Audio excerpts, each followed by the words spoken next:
A fighter trains with the best and wins with a KO. Kelly Orchard's podcast for successful badassery. Certifying badasses, one podcast at a time.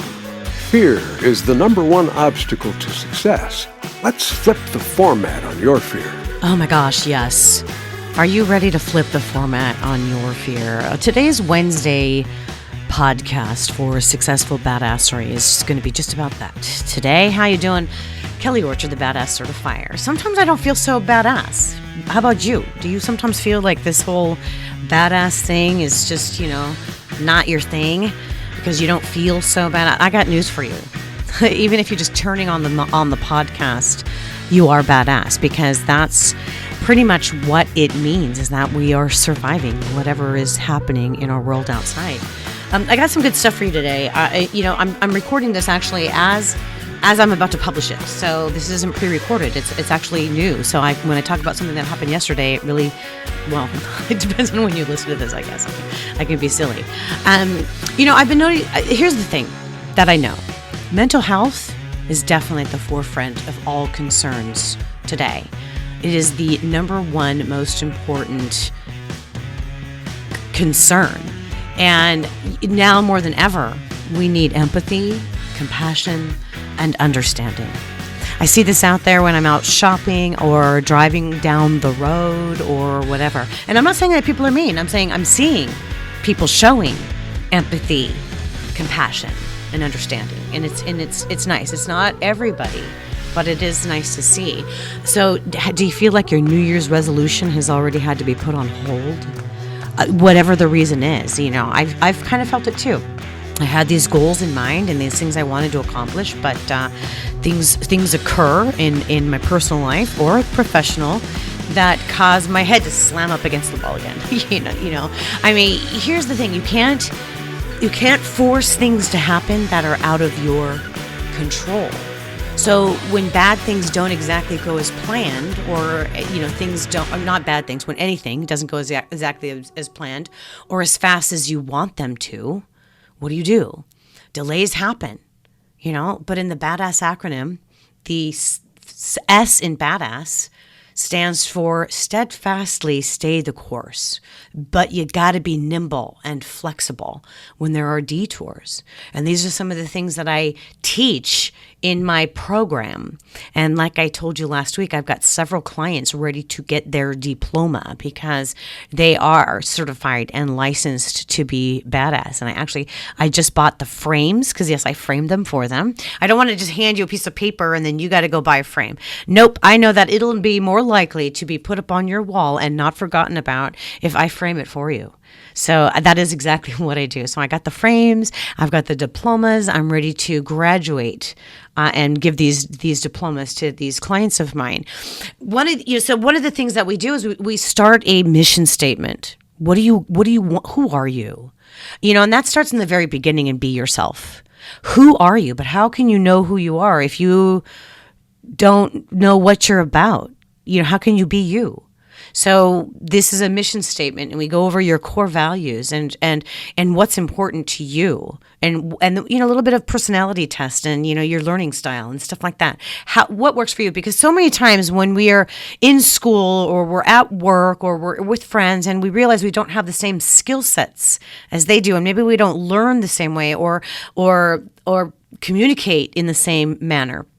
And then we start to feel inferior.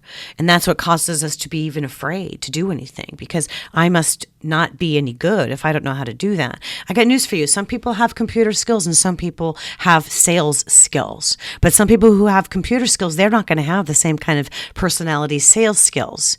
Everybody has a different skill set, talent. I do not like today's technology. I battle with it. And so now I have finally just handed it all over to somebody who knows what they're doing. It's an investment, yes. But this is part of my steadfastly stay the course. Rather than give up, I just hand it over to somebody who can do it. Now, you may not be in that same position, and we may not even be talking about the same thing. And that's okay. What was your New Year's resolution? Now, my clients, we don't make resolutions. We just continue continuously set goals, work towards achieving them, and then when we achieve them, then we move on to the next goal. It is a process, and we talked about that last week about, your mental health and setting goals and living a balanced life is a process. Because if you're unbalanced right now and you want to gain some balance in your life, and then you look at what's going on in society out there in the world, whether it's for you economic or health or relational, everybody's life seems to be in turmoil, in amplified chaos right now. So what can you do about that? Well, there's a process of elimination, but then there's also the process of adding the good and healthy stuff. You can't have one without the other. You can't just take away everything and just sit on like a couch potato. Well, maybe you can, but that's only going to last you for so long. That might give you the rest. And I like that concept actually. Just kind of like how about we just stop for a little while, and then you can rest your brain and you can slow down what's going on.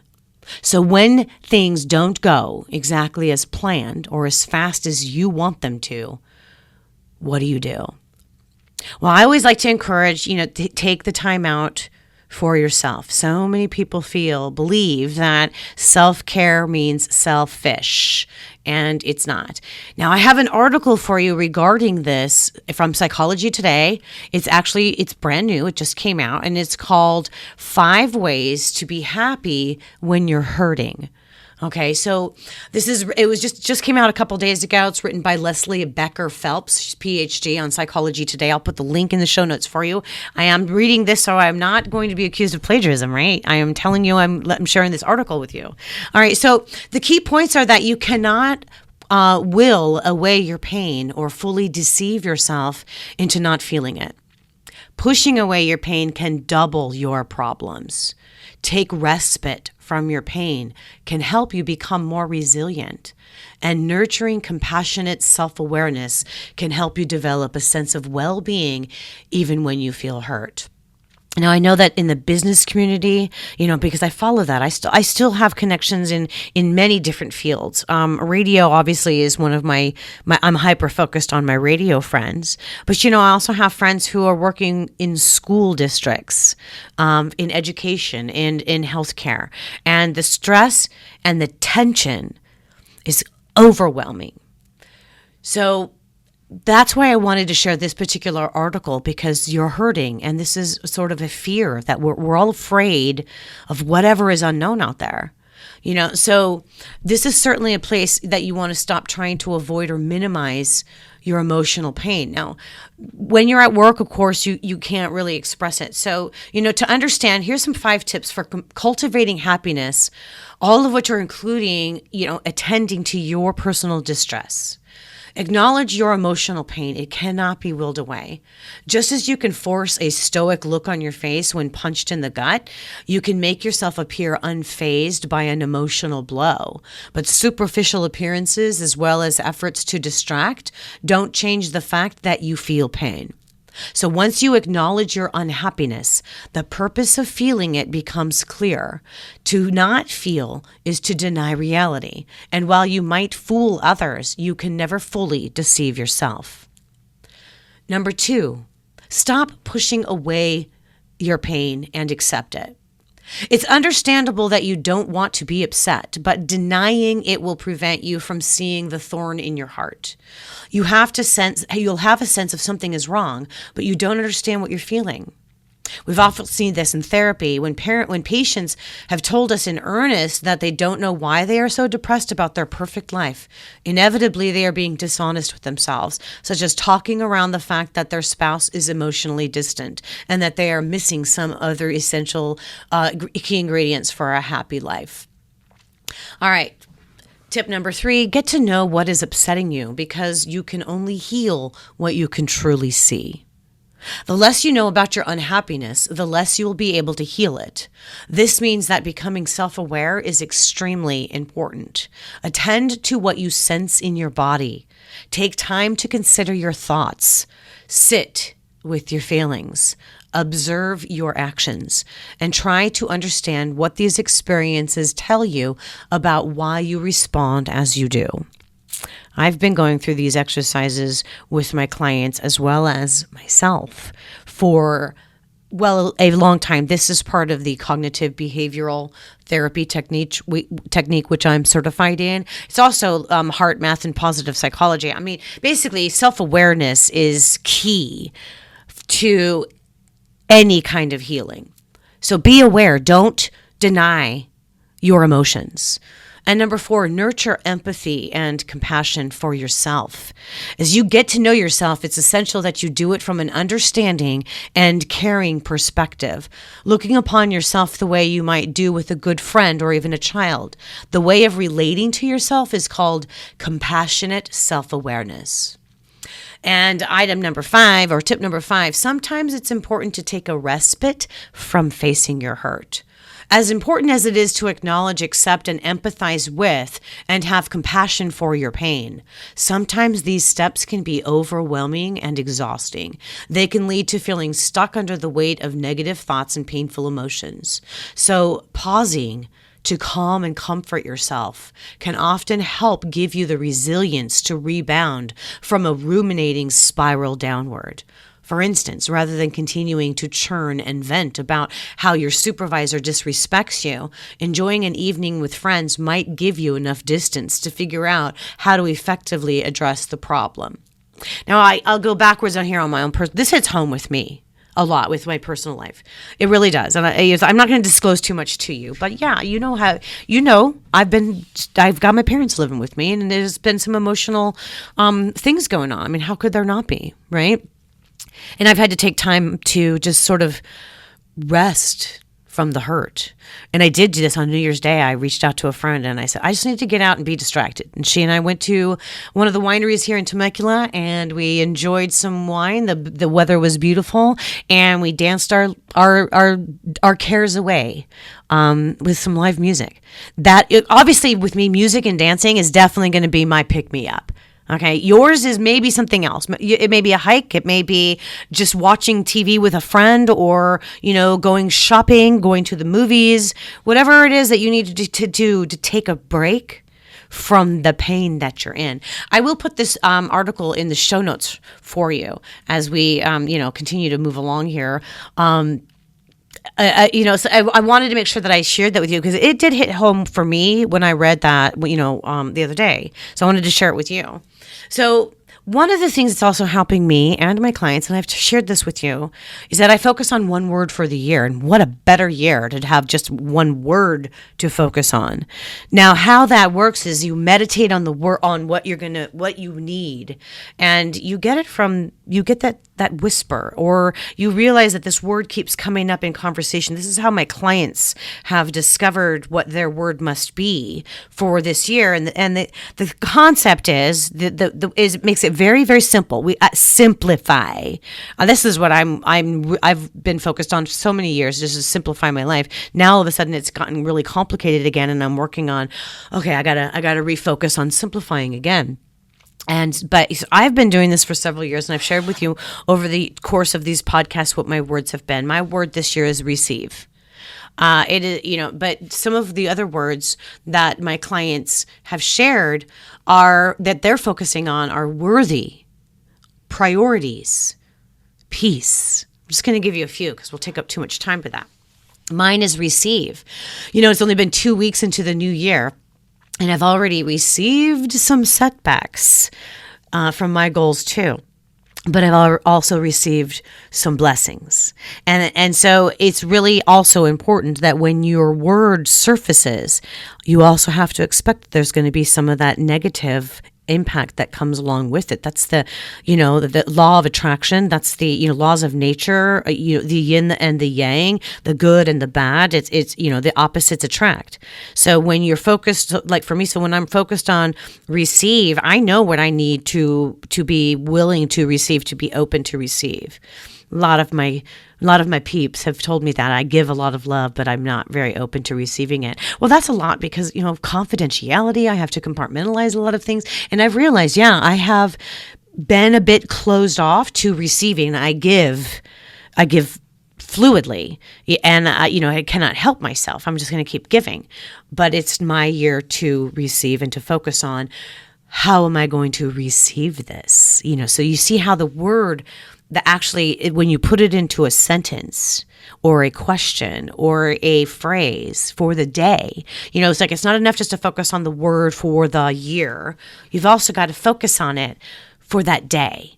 So this is what I encourage you to do. Once your word surfaces and you have a word for the year, it could be anything, and I'd love to hear what it is.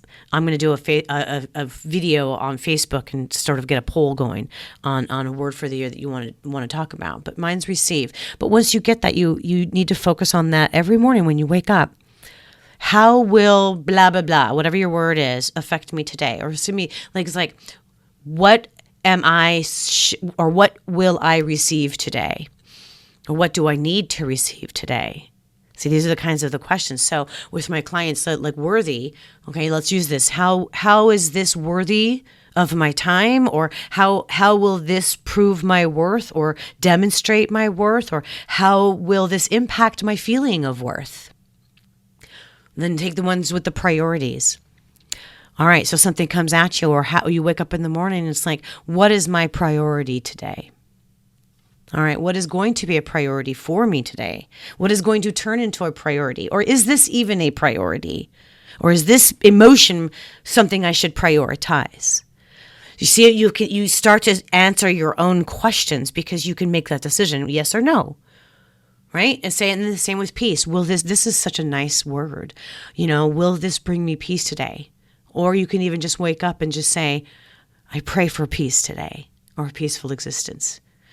So find yourself a word. It's going to make things so much simpler as we stay the course, even though we have to be flexible and nimble, because something's going to derail or smack your head up against the wall, proverbially, hopefully not realistically for you.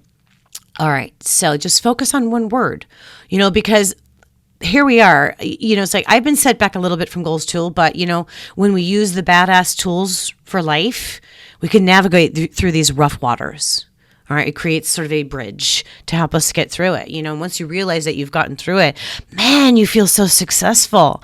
And then, you can get through anything. And that's what reducing or eliminating the fear of whatever your emotions are telling you right now, okay? You've got to get rid of the fear. And how do you do that? Focus on a positive word, just one. Just start out small, baby steps. That's what the apple a day is for. One apple a day will keep the crazy away. That's right. And you can get that on the podcast, on the other podcast, or you can, get a hold of one of my books. But here's another thing that's been kind of like bugging me, and I want to ask your help. So I'm writing some emails and doing some, getting my 2022 marketing strategies and verbiage and wording and everything all going. And, we often talk about the journey. It's like the journey is everywhere, the journey of your life. You're on a journey, and it's kind of overused. In fact, I saw on a post, it's like the word journey is probably one of the most overused words for the past couple of years. And I'm guilty. Yeah, I've been talking about your badass journey. So we got to change the word. So I'm asking for suggestions from you, because here's the thing. I looked it up. I'm a learner. That's my number one skill is I'm a learner. I love to learn, and so I looked it up. Some synonyms. I'm hungry too. Maybe for a sweet roll. I don't know. I looked up synonyms in Thesaurus, and synonyms for journey is path, drive, adventure, and trek. And I like those words. And since I often use, I have the Mustang driving up on your feed, and they use hop on the bus to Badassville, I'm thinking that we're going to be driving a badass lifestyle. All right. Maybe it'll be drive. And the path will obviously. Adventure obviously works. And I used trek recently in something that I wrote. So what do you think? I'm not going to be using the word journey. We all know we're on a journey, but it's kind of overused. And so I want to come up with something, so for a successful badassery, we're going to drive the point home. We're all on a drive together, on this path, those are the synonyms. So, all right. So, hey, have a wonderful day. And remember that you can always get my Badass Habits ebook, and I will send you a License to Be Badass sticker. Yeah, I'm working on some merchandising. So those are other things that I'm going to be sharing with you very soon, because I've got people asking and requesting for either baseball caps or T-shirts or hoodies or water bottles. So I'm working on just, what do you want? What would you like? So keep following me. But in the meantime, please go to my website, licensetobebadass.com, and the first thing you see is the place where you can click here to get my Badass Habits ebook. It's 31 micro habits that you can get started today on living your badass life or driving your badass life. And when you click on yes, I want my sticker, it is literally me that is going to put it in an envelope and write your name on the envelope. And I always put badass right in front of your name. And I got to tell you, it never gets old being called badass, and it will light up your day when you see that envelope come in the mail that says badass and your name on it. So if you want a sticker, happy to send it to you. So take it away, Mr. Ocean. You're kind of like a radio station, playing good stuff or negative stuff. Choose positive and turn up the volume, badass. Snag your Badass Habits ebook. Get started on your badass journey. Go to licensetobebadass.com.